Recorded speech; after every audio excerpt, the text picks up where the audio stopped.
एक तो routine medical है, इनका पीडीओ रूटीन मेडिकल है। एक हम लोग कहते हैं फिटनेस टू वर्क, कि आप फिट हैं उस प्रोफेशन के लिए कि नो। फिर एक होता है प्री एम्प्लॉयमेंट। प्री एम्प्लॉयमेंट, अगर पीडीओ में कोई ओमानी और नॉन ओमानी रिक्रूट हो रहा है तो उसका प्री एम्प्लॉयमेंट होता है। और एक होता है जो कि अबव 40 ईयर्स का इसका पीडीओ मेडिकल होता है, उसमें ये लोग ट्रेडमिल में भी आ जाते हैं कि इसका हार्ट चेक करने के लिए। तो 4 different types of PDO medical होता है। तो फिटनेस टू वर्क के लिए प्लीज हमें भी मौका दें, और आप जो मेरी बातें सुन रहे हैं वो मैं यही रिक्वेस्ट करूंगा कि वो आएँ और इंशाल्लाह इस पीडीओ मेडिकल से इस्तेफादा हासिल करें। सही है। किसी बंदे को कंपनी की तरफ से मेडिकल कार्ड मिलता है तो क्या आपका ऐसी इंश्योरेंस कंपनी के साथ भी है कॉन्टैक्ट? जी बिलाल साहब, हमारा बहुत सारी इंश्योरेंस कंपनियों से भी कॉन्टैक्ट है। मिसाल तौर पे नेक्स्ट ईयर है, मेड लाइफ है, मेट लाइफ है, फिर ये है आजकल लीवा हो गया है, वो पहले उसको नेशनल लाइफ इंश्योरेंस कहते थे, वो आजकल लीवा इंश्योरेंस हो गया है। और 2 और इंश्योरेंस कंपनी, तो बेसिक इंश्योरेंस कंपनीज का we are accepting the card. लेकिन मसला उसमें भी आता है, उसमें यह है कि हमारे बहुत सारे लोग जो हैं वो सिर्फ बेसिक इंश्योरेंस लेते हैं, उसमें बहुत सारी चीज़ें कवर नहीं होती। फॉर एग्जांपल उस पर डेंटल नहीं कवर होता, जनरल कवर नहीं होता, ठीक है, आई भी नहीं होती है, आई भी कवर नहीं होती, बेसिक चीज़ें जो है उसमें कवर नहीं होती है उनकी। गायनिक बहुत सारे जो है अपनी फैमिली का इंश्योरेंस नहीं लेते, वो अपना तो इंश्योरेंस ले लेते हैं। तो मैंने बहुत सारे लोगों को इसमें गाइड भी किया है, मशवरा भी दिया है कि आप किस तरीके से आप हमसे इस तरह कांटेक्ट करके वीआईपी कार्ड ले सकते हैं इस तरह। सही है। और दूसरी तरफ चलते हैं, ये तो बात हो रही थी उससे पहले, हमारी जो आम वर्कर जो आता है या कोई प्रोफेशन में वीज़ा लेने के लिए आता है, मेल की बात चल रही थी, थोड़ा सा फीमेल के हवाले से बात कर लेते हैं। बहुत सारे दोस्त अफराद ऐसे हैं जो अपनी फैमिली को बुलाना चाहते हैं, तो वो जब अप्लाई करते हैं तो उनको एक जो है ना बात सुनने को मिलती है, अपनी वाइफ का मेडिकल जो है ना वो करवा के भेजो। वाइफ के लिए मेडिकल करवाना क्यों ज़रूरी है? परमानेंट वीज़े के लिए, बच्चों के लिए क्यों ज़रूरी है? और उसमें क्या कुछ चेक करते हैं?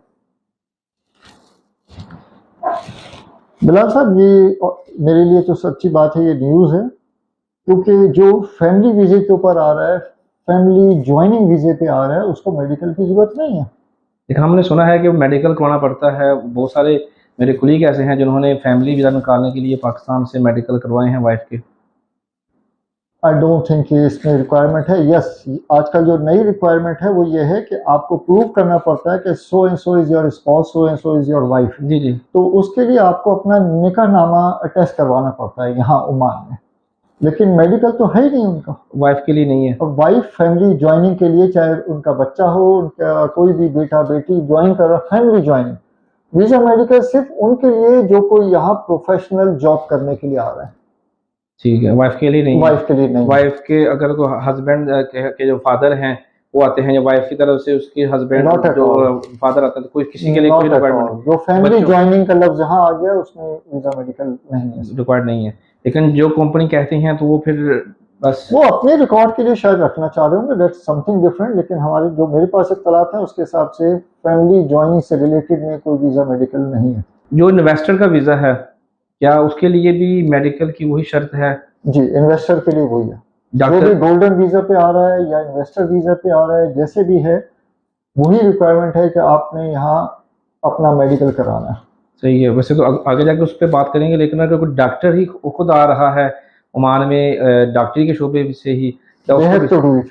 अभी मैंने रिसेंटली 2 डॉक्टर्स रिक्रूट किए अल्हम्दुलिल्लाह, उनका वीज़ा मेडिकल कराना पड़ा, उनकी रिक्वायरमेंट है, उनको करना पड़ेगा। अच्छा, ये जो वीज़ा मेडिकल है सिर्फ हम खारजियों के लिए, जिनमें हम कहते हैं इंडिया, बांग्लादेश, पाकिस्तान, फिलिपीन, श्रीलंकन, इनके लिए ही ज़रूरी है, या यूरोपियन जो आते हैं, यूके, जो अमेरिका, ऐसे कंट्री से जो लोग आते हैं 2 साल के वीज़े पर, या चाइनीज़ आते हैं यहाँ पे आके बिजनेस करते हैं, कंपनीज बनाते हैं या मैनेजमेंट में आते हैं, वो भी मेडिकल करवा के आते हैं?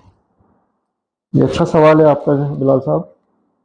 देखिए, जो कुछ कंट्रीज़ को ओमान गवर्नमेंट ने एग्जेम्पशन दी हुई है कि जब अपने मुल्क से आते हैं तो अपने मुल्क से जो वीज़ा मेडिकल कराना है उसकी ज़रूरत नहीं है।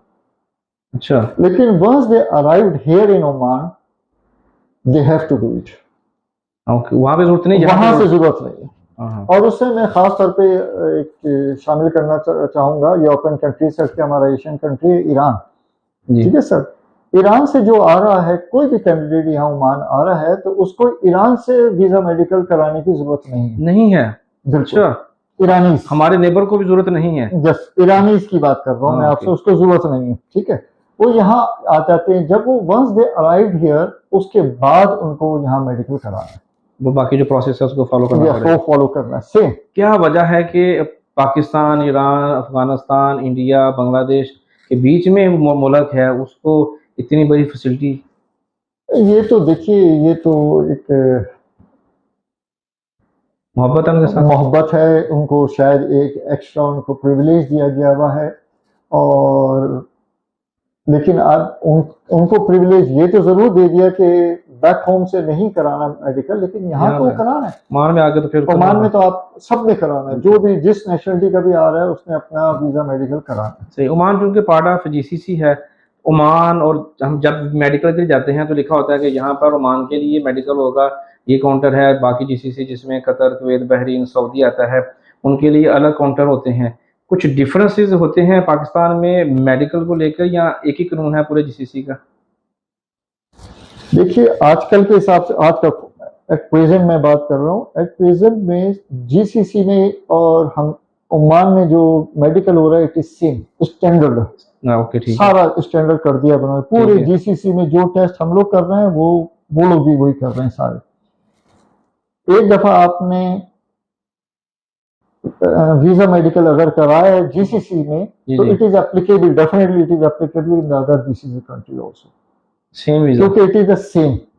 ओके। बैक होम वो उनकी पॉलिसी है, उस कंसर्न कंट्री की अपनी पॉलिसी होगी कि आपको एग्जेम्पशन दे रहे हैं कि नहीं दे रहे। जैसे मैंने ईरान की आपको मिसाल दी है, जी जी, तो अगर वो एग्जेम्पशन दे रहे हैं तो इज ओके, ठीक है। वो मुझे नहीं पता कि वो वहाँ क्या एग्जेम्पशन है। जी, वैसे तो ये मुझे इसका आंसर मालूम है, लेकिन क्योंकि जो नाजरीन नए हैं जिनको नहीं मालूम, तो उनके लिए मैं चाहता हूँ कि थोड़ा सा उसको सवाल को भी शामिल कर लूँ।